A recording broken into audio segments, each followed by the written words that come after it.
Olá, pessoal! Então, hoje damos continuidade ao nosso projeto de leitura Dostoiévski em ordem cronológica. Para quem não sabe do que eu tô falando, eu vou deixar o link da playlist aqui em cima nos cards e lá embaixo na descrição para vocês darem uma olhada. Mas nesse projeto eu me proponho a ler todas as obras já publicadas do Dostoiévski e fazer comentários sobre a vida dele com a biografia escrita pelo Joseph Frank. Então, é um projeto bem bacana aí que a gente tá fazendo tem um tempo já. E a gente entrou agora na parte 4 com o nosso último vídeo, que foi sobre crime e castigo. Então, a parte aí de 1865 até 1871, tá? E hoje a gente vai conversar sobre a novela ou romance, depende aí do texto que você está lendo acerca deste livrinho aqui, mas falaremos sobre um jogador ou o jogador, tá, gente? Eu vou deixar o link da Amazon para vocês adquirirem o livro lá embaixo na descrição, tanto desse aqui, tá? Da Editora 34, quanto também da biografia da Companhia das Letras condensada, que é essa daqui que eu uso, e também eu sempre deixo os links dela separada em 5 volumes. Então, vai estar tudo lá embaixo para vocês darem uma olhada. E bom, pessoal, como vocês já sabem, eu vou começar falando sobre a vida do Dostoiévski um pouquinho antes dele começar a escrever Um Jogador e também durante este período, tá? E pra gente relembrar, caso você queira dar uma olhadinha no meu vídeo sobre notas de inverno, sobre impressões de verão, pode ser interessante porque esse livro aqui, ele tem tudo a ver com essa época da vida do Dostoiévski, que é a época que ele escreveu Notas de Inverno, que foi quando ele foi visitar a Europa. Vocês que estão acompanhando aqui já sabem que ele estava numa situação financeira muito difícil, né? Não só financeira como de vida também particular. A esposa dele estava muito doente, com tísica, tuberculose, estava para morrer, e ele estava assim com muita dificuldade financeira, foi à Europa e lá acabou se viciando em jogos de azar. Então, sim, né? Este livro é chamado de Um Jogador, exatamente por causa de. Não é bem autobiográfico, mas assim, de tudo que o Dostoiévski passou, ele tentou pegar tudo isso e colocar aqui dentro desse livro. Então, o que a gente precisa saber é que ele estava passando por um momento muito difícil e com todas as memórias afloradas da viagem à Europa, né? E, inclusive, ele começou a escrever esse livro aqui em 1862 ou 3, na época da viagem dele, e aí finalizou na época em que estava escrevendo Crime e Castigo. E é agora que a gente vem aqui para a biografia dele, né, para eu contar para vocês mais ou menos o que aconteceu e em que circunstâncias que ele escreveu Um Jogador. Então, vamos começar na página 609 aqui da biografia. E a gente tem, assim, um breve resuminho do que aconteceu, mas depois eu vou explicar mais detalhadamente. Inclusive, eu vou deixar a minutagem aqui embaixo, caso vocês queiram passar só pra a parte que eu comento sobre a novela mesmo. Aqui, página 609. A publicação de Crime e Castigo, que causou ainda mais sensação que Recordação da Casa dos Mortos, ou Recordações da Casa dos Mortos, ou Escritos da Casa Morta, 5 anos antes, marcou uma nova era na carreira literária de Dostoiévski. Ele se encontrava de novo na vanguarda da literatura russa e agora estava claro que ele, Turgenev e Tolstói competiam pelo título de maior romancista russo. Olha que interessante. Os capítulos finais do romance foram concluídos com a ajuda de Anna Grigorievna Sitnichka. O sobrenome da mulher dele, dessa esposa dele é difícil. Snitchnika. A taquígrafa que trabalhara com ele em Um Jogador, e nessa época uma grande mudança também ocorreu em sua vida pessoal. Ele propôs casamento a Ana e ela aceitou. Calma, gente, pareceu um pouco confuso porque eu falei de Um Jogador, depois Crime e Castigo, mas Crime e Castigo não foi publicado antes e O Jogador... Não, calma, Crime e Castigo, né? Vou deixar o vídeo aqui em cima também, pra vocês darem uma olhada. Foi publicado em fascículos, né, em partes, em uma revista. Então aí ela ajudou, né, com o jogador e depois ajudou com o capítulo final de Crime e Castigo. Mas continuando aqui embaixo, ó. Mas graças às admiráveis qualidades morais, porque fala logo depois que ele estava com muitos problemas financeiros.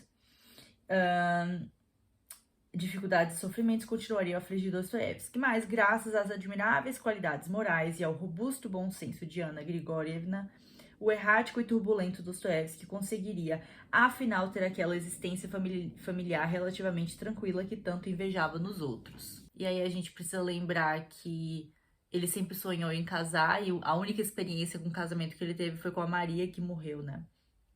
E morreu havia pouco tempo. E ele, esqueci de falar, ele também estava sofrendo muito de epilepsia nessa época, de ataques epilépticos nessa época. Então tá, continuando. Aqui eu quero falar um pouquinho sobre a Ana com vocês, porque ela é uma figura tão importante na vida do Dostoiévski, tão bonita, sabe? Assim, uma mulher tão bonita, uma figura tão importante, tão decisiva na vida dele, que eu achei que é mais do que cabível falar dela aqui com vocês. Então, olha só. A primeira escola secundária feminina, né, abriu em Petersburgo em 1858 e Ana entrou no outono do mesmo ano, formando-se com honras em 1864. O primeiro Instituto Pedagógico para Mulheres foi inaugurado em 1863 e Ana, entusiasmada, entrou no outono do ano seguinte. Só que o que ela gostava mesmo era de literatura. Aí ela acaba abandonando a escola para poder cuidar do pai dela. Só que lá para as tantas, ela acaba fazendo outros cursos, o pai acaba falecendo e ela tem que trabalhar. E pediram, né, que um professor dela indicasse alguém para poder cuidar da parte da escrita mesmo do Dostoiévski, que fosse o nome é estenógrafa, né? Estenógrafa, assim, enquanto ele fala, ele narra o romance, ela vai digitando. Então, quando pediram, né, uma estenógrafa para poder cuidar e ajudar o Dostoiévski com um dos seus escritos, logo sugeriram a Ana e ela foi muito feliz. Enfim, ela chegou lá e ela já gostava muito do Dostoiévski, ela tinha lido Humilhados e Ofendidos e tinha amado. Então, ela acaba indo e eles acabam se tornando amigos. No começo, ele a recebeu assim um pouco reticente, meio desconfiado, como o Dostoiévski era, né? Ele sempre foi bem desconfiado. Mas, olha só, pouco mais tarde ele disse a Ana que ficara agradavelmente surpreso com o meu conhecimento, né, o conhecimento dela, do comportamento correto, assim, como se portar, porque ele gostava muito de uma mulher mais, como se diz, mais recatada, né?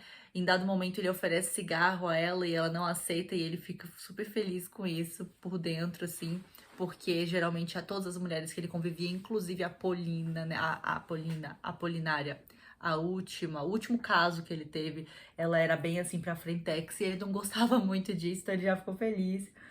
Aqui, ele estava acostumado a encontrar mulheres niilistas na sociedade e observar o comportamento delas, o que lhe causava indignação. Então, ele ficava completamente indignado com esse comportamento. E aí, ficou super feliz que a Ana era completamente diferente delas. Enfim, gente, eles acabam se apaixonando, né? Ela vai ajudá-lo a escrever um jogador. E aí, indo para a questão de um jogador, ele precisava terminar essa novela muito rápido. Ele tinha um acordo, eu acho que eu até já falei sobre isso aqui, com o Stelovski, acho que o nome dele é esse. Tá aqui no começo aqui da parte 4. Ele tem um acordo com esse editor que falou pra ele assim, ofereceu, acho que foi 3.000 rublos, e ele teria que entregar um romance pequeno, uma novela, enfim, um romance, até o dia 1º de novembro. E se ele não conseguisse entregar esse romance, aí esse editor ficaria com todos os direitos dele, poderia publicar todos os escritos do Dostoiévski e receber por isso. Então Dostoiévski aceitou, né, essa negociação terrível. Só que aí chegou perto da hora e ele estava desesperado. Então, do dia 4 ao dia 29 de outubro, ele e a Ana escreveram, né? Assim, ela escrevendo e ele narrando um jogador.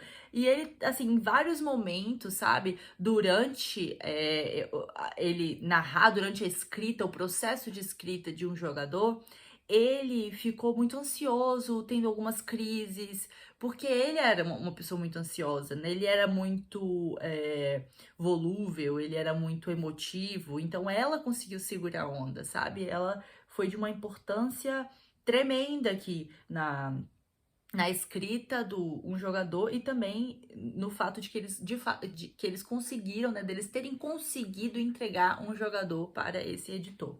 Foi difícil, foi uma odisseia fazer isso, mas eles conseguiram no final das contas. Então o romance foi escrito em 26 dias, se não me engano. E aí, gente, o pedido de casamento foi muito bonitinho. Eu até marquei aqui a página 619. Ele vai falar pra ela uma história que ele tá inventando, uma história sobre um escritor que era velho, amargurado, e uma jovem muito bonita, e que o escritor queria falar que amava e queria casar com ela, e o que que a Ana achava disso? Acha que a menina ia aceitar? E a Ana fala, iria aceitar sim.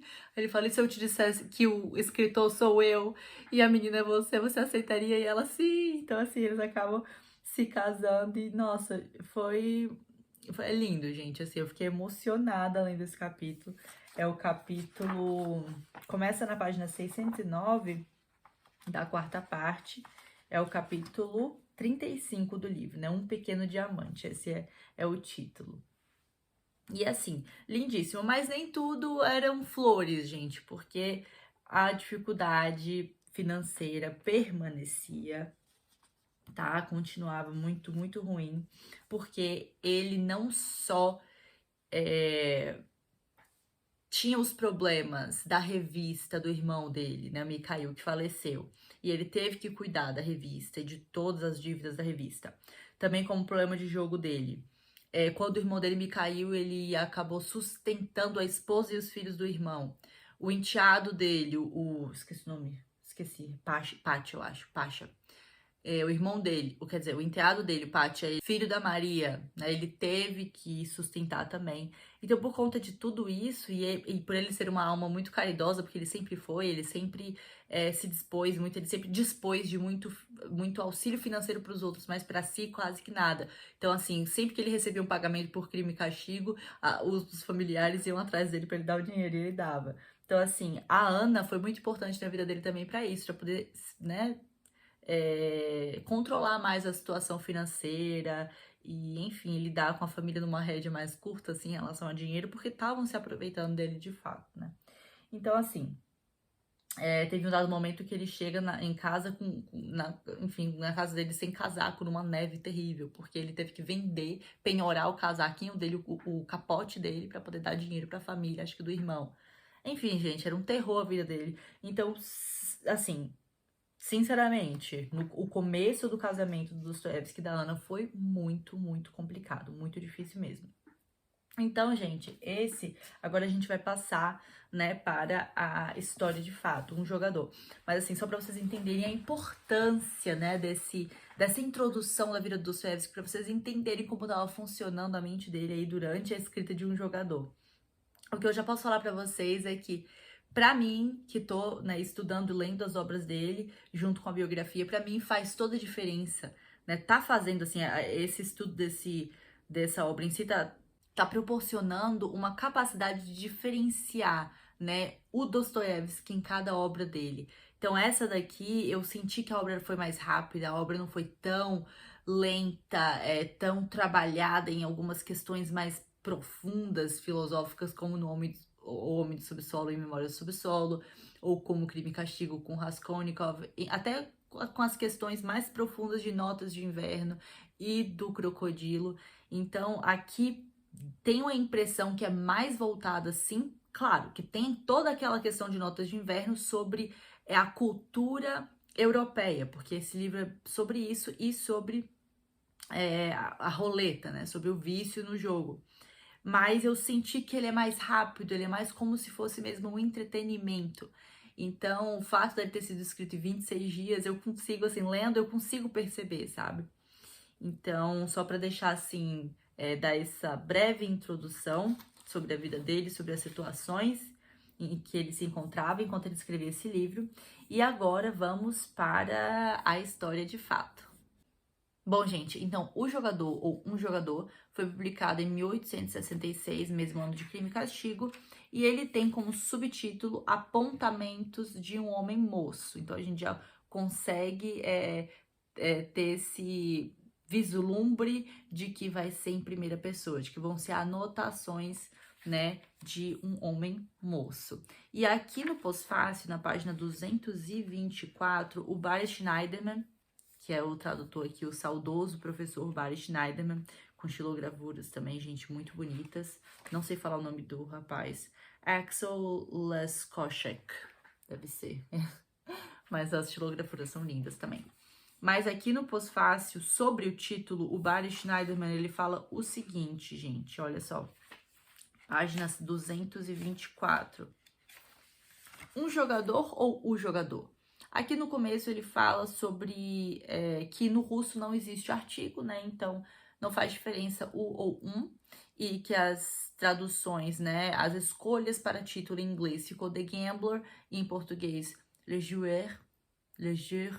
Não sei falar isso em francês, gente. Mas ele acredita que a escolha para o artigo definido tenha sido porque eles não prestaram atenção no subtítulo, apontamentos de homem moço. Olha só. A meu ver, isso se deve ao fato de os editores eliminarem geralmente o subtítulo que Dostoiévski deu a este romance. Subtítulo esse que eu traduzi como Apontamentos de um Homem Moço. Realmente, nesse caso, o artigo só pode ser o indefinido. Baseado nisso e no texto do romance, eu o vejo como a confissão de um jogador russo. Aliás, bem russo, agressivamente russo. Nunca o jogador como personalidade genérica. Então, o Barry Schneiderman nos dá essa explicação, né, sobre o porquê dele ter trocado de o jogador para um jogador. E esse romance, né, isso é interessante, o Barry Schneiderman, ele chama aqui de romance, e na tradução aqui do Joseph Frank, gente, ele chama de novela. E aí eu, curiosa que sou, vim aqui para o original, né, escrito pelo Joseph Frank, e ele também fala novela, né? Novela e não novel. Novel é romance, mas ele chama de novela. Então, a gente tem essas duas denominações, tá? Mas não vamos entrar muito nessa questão, não. Então, tá, gente, vamos lá para este romance, enfim, paródico, cômico, super sarcástico que o Dostoiévski escreveu pra gente. A história se passa em Roletemburgo, uma cidade fictícia, criada pelo Dostoiévski na Alemanha, lá para 1862, 1863, né? Período da viagem dele. Então, se passa mais ou menos nesse período. E o nosso primeiro, né? O nosso narrador, o Alexei Ivanovich, ele não é confiável, tá, gente? Então, assim, a gente tem que ter noção de que começando o livro com o narrador em primeira pessoa, a gente já tem que ficar com o pé atrás com as coisas que ele tá falando. Então, eu já comecei esse livro aqui com o pé atrás. E aí, gente, a gente acompanha o Alexei, que está em viagem junto a um grupo de pessoas. E aí, nesse grupo de pessoas, tem o patrão dele, que é o general russo, lá o rico, né, que tá levando todo mundo lá pra Alemanha. E aí tem os afilhados, não, os enteados dele, a irmã, né, dos enteados, a Polina. Aí também tem outras figuras. Tem parece que marquês ou conde francês, que é super galanteador. Tem também um lord inglês, que é uma figura bem, assim, séria, bondosa, sabe, aristocrática. Tem também mais uma Mademoiselle Blanche lá, que é ligada ao marquês lá francês, e também tem, enfim, a mãe dela. E aí, gente, eu quero ler para vocês aqui, só para vocês terem uma noção, assim, melhor da história, a página 625 aqui da biografia. Olha só o que o Joseph Frank fala dessa introdução. Os personagens e o jogador se dividem em dois grupos, os russos e os europeus, que podem ser caracterizados para usar as categorias do próprio Dostoiévski como poéticos e prosaicos. Entre os europeus estão o falso, né, ou extremamente dúbio, conde ou marquês de Grieux, também não sei, e sua suposta prima, Mademoiselle Blanche, de Comminges, também não sei. Essas figuras francesas estão ligadas à família do general viúvo, que reside em grande estilo patriarcal numa estação de águas e de jogo alemã chamada Roletemburgo, e esbanja dinheiro à torto e à direito. O general faz empréstimos com esse francês, enfim, e aí ele também tem uma intenção de casar com essa Mademoiselle Blanche. Todas as esperanças do general, porém, né, porque ele já tá fazendo muitos empréstimos, enfim, tá desbanjando muito dinheiro e tá com uma situação financeira difícil. Todas as esperanças do general dependem da avó, cujo falecimento, esperado para qualquer momento, porá uma fortuna considerável em suas mãos. Mesmo depois de pagar suas dívidas, ele continuaria a ser um Baron russo extremamente rico. E aqui ela é chamada de vovó, mas é a tia dele. Então, assim, tá todo mundo desse grupo aí esperando a morte dessa avó. Eles estão lá na Alemanha, enfim, curtindo a vida, gastando dinheiro, nananã, e esperando a morte da avó. E o Alexei, gente, ele é o preceptor dessas crianças, né, dos enteados aí do general. E o Alexei não tá esperando nada da herança, tá? Os outros estão, o general, a Polina, que é a irmã, né, dos meninos mais jovens, que também é um interesse amoroso, não só do Alexei, como do inglês e do francês. Mas o Alexei e a Polina, gente, eles têm um relacionamento que, a meu ver, e assim, de acordo com Barry Schneiderman também, e de acordo com Joseph Frank, é um pouco deturpado. Porque já que ele é em primeira pessoa, né, já que a história é em primeira pessoa, a gente só vê o lado do Alexei. E ele é extremamente apaixonado pela Polina e dá pra sentir que ele é um pouquinho amargurado pelo fato de ela de ter uma posição na sociedade mais elevada do que a dele, porque ele é, afinal de contas, só um preceptor. Então eu separei algumas partes aqui pra falar sobre o relacionamento Alexei e Polina e assim mostrar o quanto que é um relacionamento não abusivo, não é meio tóxico, sabe? Pelo menos do ponto de vista que ele nos faz parecer, que nos mostra, né? Aí olha o que ele fala, gente, aqui na página 20. Sim, ela me era odiosa. Havia momentos, mais precisamente, sempre que uma conversa nossa chegava ao fim, em que eu teria dado metade da minha vida para poder estrangulá-la. Juro, se fosse possível empurrar-lhe lentamente para dentro do peito um punhal afiado, eu, parece-me, agarraria o cabo com delícia. E, no entanto, juro por tudo que existe de sagrado que se ela me tivesse realmente dito no alto de Schallenberg, acho que é um lugar alto, o passeio, tipo uma montanha, o passeio da moda, que é o passeio de você ir lá passear nesse alto aí. Se ela tivesse me dito, atire-se de cabeça, eu o faria no mesmo instante, e até mesmo com deleite. Eu sabia, deste ou daquele modo, a situação tinha que se resolver. Então, o que ele tá falando? Ele era extremamente apaixonado pela Polina, assim, louco de dar a vida por ela, de morrer por ela, matar e morrer por ela, mas ele também a odiava, então era aquele relacionamento extremamente tóxico. E como é que o jogo, né, entra em tudo isso aqui? Bom, eles estão nessa cidade de Roletemburgo, né? Então a gente já tem uma ideia aí que é uma cidade onde tem muitos cassinos, muitos locais para jogos. E aí o Dostoiévski, ele já começa nos dando uma introdução nas primeiras páginas mesmo sobre o jogo, né? Ele descreve assim até como se conta carta para vocês terem noção. Então ele fala sobre o jogo em si, ele dá uma introdução, o Alexei contando pra gente, porque afinal de contas, né, ele não tava jogando aqui nesse começo não, mas ele que tá escrevendo as notas. Então ele já tem uma ideia, né, porque afinal de contas ele é o jogador aqui da história. Então, aí ele conta pra gente sobre o jogo, sobre como funciona, conta a carta e muitas coisas mais. E aí a gente chega em um momento que a Polina pede para o Alexei jogar para ela. E no começo ele não quer, né? Ele nega, enfim. Depois ele meio que aceita e impõe algumas condições, assim, uma coisa bem tóxica mesmo, sabe? Eu jogo por você se você. Nada sexual, nada do tipo, mas assim.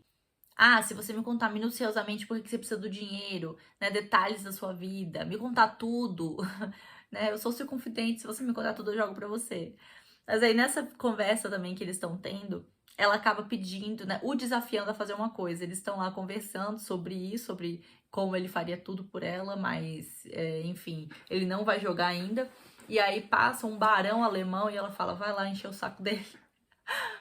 Se você me ama de verdade, vai lá. Ele fica, como assim? Ela vai lá encher o saco dele se você me ama de verdade. Ele vai, enche o saco do Barão. Aí tem a maior confusão, gente, de todas. A gente tem cada confusão aqui por causa dessa encheção de saco do Barão. No final das contas, e por causa dessa piada, desse desafio, ele acaba sendo demitido pelo general. Então, assim, ele faz pela Polina, acaba sendo demitido, mas também parece que ele não tá nem aí, gente. E aí, o que que acontece? Logo depois disso, chega quem? A avó, que é a tia do general. Ela chega lá, em vez de chegar o telegrama falando da morte dela, falando assim, morreu, né? A velhinha morreu, pronto, vocês vão receber o dinheiro de vocês. Ela que aparece lá. Gente, é toda espivetada, muito engraçada. Aí ela chega lá e fica viciada no cassino e chama quem? O Alexei pra ajudá-la. Então a gente acompanha tudo, o Alexei contando pra gente como foi todas as cenas hilárias dela, hilárias e desesperadoras dela lá no cassino, porque ela acaba ganhando muito nos primeiros dias e aí depois os outros ela acaba. Nos primeiros dias não, no primeiro dia, se não me engano, ela acaba ganhando muito e no segundo ela perde tudo, gente, assim, ela perde quase todo, não, todo o dinheiro que ela tinha levado, né? Ela ainda era uma mulher rica, mas ela perde todo o dinheiro que ela tinha levado. E aí o general fica bravo com o Alexei, dizendo: ah, você tinha que ter feito ela parar, porque é o nosso dinheiro, né? A nossa herança. E aí a velha fica: ah, o dinheiro não é de vocês, o dinheiro é meu, eu gasto como eu bem entender. Mas ela acaba ficando super triste no final, porque ela perdeu todo o dinheiro, gente. O Alexei, em dado momento, né? Parece que ela tinha um pouquinho ainda de dinheiro. Ela fala: vamos lá, meu filho. Aí o Alexei fala: eu não vou com você jogar, não. E aí é muito engraçado. E aí o que que acontece? Logo depois disso, gente, ele chega, né, volta para o hotel e aí conversa com a Polina e a Polina comenta assim sobre uma situação chata que aconteceu com ela e com o conde, o marquês francês lá, que ela pensava em se casar. Não vou dar maiores detalhes para vocês não ficarem, né, para não tirar a graça, mas parece que porque o general, né, não tinha mais dinheiro assim, e a velha tinha gastado todo o dinheiro dela, praticamente, e não estava perto de morrer, o Marquês Laconde, enfim, francês, não queria mais casar com a Polina, mais ou menos assim, né? Tava mais interessado no dinheiro. Aquele meio que galanteador, mais charlatão, que tá mais interessado em dinheiro. Mas ele acaba deixando a Polina. Eu falei que nem ia contar, tô aqui contando. Mas enfim, gente, a Polina tá querendo dinheiro, ela tá falando pro Alexei que ela precisa de dinheiro, o Alexei fala, peraí, né, vou te salvar. E aí ele vai correndo, gente, para a roleta, né, lá, o cassino, onde tem a roleta. E aí eu vou parar por aqui, tá? Porque é esse momento do Alexei que a gente esperou o livro inteiro, que é basicamente nas últimas 50 páginas, se não me engano, ou nas últimas 70 páginas do livro, a gente vai ver ele em ação mesmo, jogando aí. E depois, o que vem, né, depois desses momentos que eu não vou falar, é o vício dele mesmo no jogo. Então a gente vê muito, assim, uma questão muito autobiográfica aqui, né, do Dostoiévski, o que me leva ao pós-fácil, mais uma vez ao pós-fácil do Barry Schneiderman, aqui na página 218, que eu li um comentário do Thomas Mann, muito interessante, inclusive temos vídeo para a Montanha Mágica e os Buddenbrook aqui no canal. Então, aqui na página 218, olha só, a paixão pelo jogo foi sua segunda doença, possivelmente relacionada com a primeira, uma obsessão verdadeiramente anormal. A isso devemos o maravilhoso romance O Jogador, que se passa numa estação de águas alemã, inverossimilmente e perversamente chamada Roletemburgo. Nesse romance, a psicologia da paixão mórbida e do demônio sorte é exposta com incomparável veracidade. E é verdade, gente, aqui realmente essa questão da sorte, assim, ai, mas só mais um pouquinho, só mais um pouquinho, só mais um pouquinho, né? É sensacional. E aí, ele também fala muito, gente, do realismo aqui, né? O Barry Schneiderman no pós-fácil, do realismo nesse romance. Porque o Dostoiévski, ele viveu, né? Então, o pano de fundo dele foi muito bom para poder escrever esse um jogador. É um dos únicos dele que não se passa na Rússia e não tem muito foco nisso. Apesar do foco, né? Tem um foco muito forte aqui também na cultura russa, né? Representada por alguns personagens, principalmente os russos, claro, mas assim, alguns específicos, tipo o Alexei e a vovó. Então, gente, ó, aqui na página 623 da biografia, eu anotei aqui para falar para vocês uma coisa que eu achei interessante, olha só. A primeira menção ao jogo como tema para uma novela, como sabemos, remonta ao verão de 1863, quando Dostoiévski estava viajando pela Europa com sua antiga amante Apolinária Suslova. Ele jogou furiosamente durante toda essa viagem e pensou em recuperar suas perdas, transformando-as em literatura. E é verdade, ele ficou lá com a Apolinária, né? Muita gente compara a Apolinária com a Apolina, mas a gente tem que se lembrar que a narração tá em primeira pessoa. A Apolina não é uma personagem muito boa aqui nesse livro, mas a gente não pode acreditar 100% no Alexei. Mas ela, o caráter dela, né? Ele é descrito aqui pelo Joseph Frank, que assim, não descrito pelo Joseph Frank, mas as pessoas do livro, o Joseph Frank conta que elas veem a Polina de uma forma diferente que o próprio Alexei vê. Ó, Alexei não é um narrador confiável e a imagem que transmite de Polina é terrivelmente distorcida por suas próprias frustrações e ressentimentos lá com a Apolinária. Então, não só o Dostoiévski em relação à Apolinária, como o Alexei, que tinha uma síndrome aí de, como é que chama? Complexo de inferioridade, né? Ele tinha um complexo de inferioridade, então ele acaba distorcendo essa visão da Polina pra gente. Da mesma forma que talvez Dostoiévski também pensava em distorcer a visão da Apolinária, enfim, né, na sua própria cabeça. Mas, gente, é sensacional. As figuras retratadas, né? Cada personagem retrata uma parte da Europa e eu acho tão interessante que a senhorinha, né, a velhinha, ela retrata as tradicionais virtudes da nobreza russa. Então, ela é toda esbaforida, mas ela é uma pessoa muito bondosa, né? Ela é assim, como é que eu posso chamar? Serelepe. Ela fica falando muito e ela é grossa com as pessoas, mas no fundo ela tem uma boa alma. Ela fica dando tudo que ela ganhava também. No primeiro dia, depois que ela ganhou muito dinheiro, ela ficou dando assim para as pessoas dinheiro, gente, na rua, pra vocês terem noção.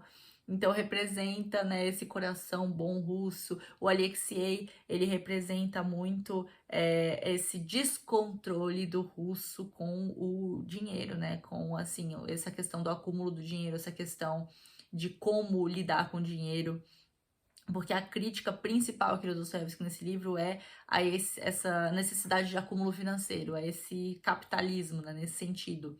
E aí, os russos, eles não tinham muito essa vontade, né, de guardar dinheiro, de fazer e guardar dinheiro como os alemães. Então, o Dostoiévski critica muito isso, mas ele também mostra o lado dos russos, de que eles não têm esse costume, mas eles chegam lá e jogam muito, vem dinheiro fácil na roleta, jogam muito para poder se livrar das dívidas, para poder, né, os salvar de algum problema lá que eles podem estar tendo.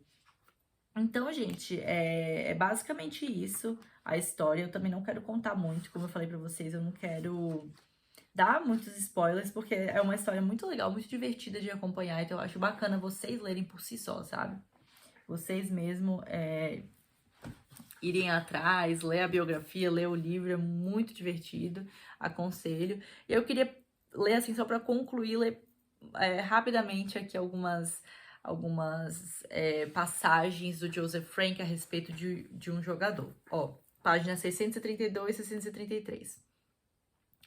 Lido nesses termos étnicos e psicológicos, o jogador pode ser considerado um brilhante comentário ambivalente de Dostoiévski, inspirado em suas próprias desventuras no cassino, sobre o caráter nacional russo. Por mais desordenados e inconvenientes que possam ser, os russos ainda têm potencialidades humanas inacessíveis à mesquinhez tacanha, desumana e filistina dos alemães, à pátria mundana, elegante e totalmente pérfida dos franceses, e até mesmo as virtudes solidamente prestativas, mais enfadonhas e tediosas dos ingleses, tá vendo? Cada personagem aqui representa uma coisa. Embora o jogador não deva ser lido apenas em termos biográficos, não obstante nos permite ter um vislumbre de como Dostoiévski pode ter racionalizado para si mesmo seu vício do jogo. De qualquer modo, O Jogador é uma pequena e brilhante obra cujo estilo e técnica seguem a linha da comédia social satírica das novelas siberianas de Dostoiévski. E é isso mesmo, gente. Assim, eu gostei muito Livrinho super divertido, mais leve em muitos sentidos, né? A gente que já vem de uma leitura de Memórias do Subsolo, né? Crime e Castigo. Nossa, tá pesado. Então, gente. Mas assim, é um pesado que eu gosto. Eu gosto muito de Dostoiévski, como vocês sabem, mas foi bom ter lido essa novelinha, não, desculpa, esse romance ou novela, né? Mais rápido na leitura. Ele tem por média de 215 páginas, mas passa super rapidinho, gente. Asseguro aí a vocês. Então é isso, gente. Mais um livro do nosso projeto de leitura, Dostoiévski, Ordem Cronológica. Eu espero que vocês tenham gostado do vídeo. Eu gostei muito de gravar. Então, muito obrigada por assistir e nos vemos no próximo vídeo.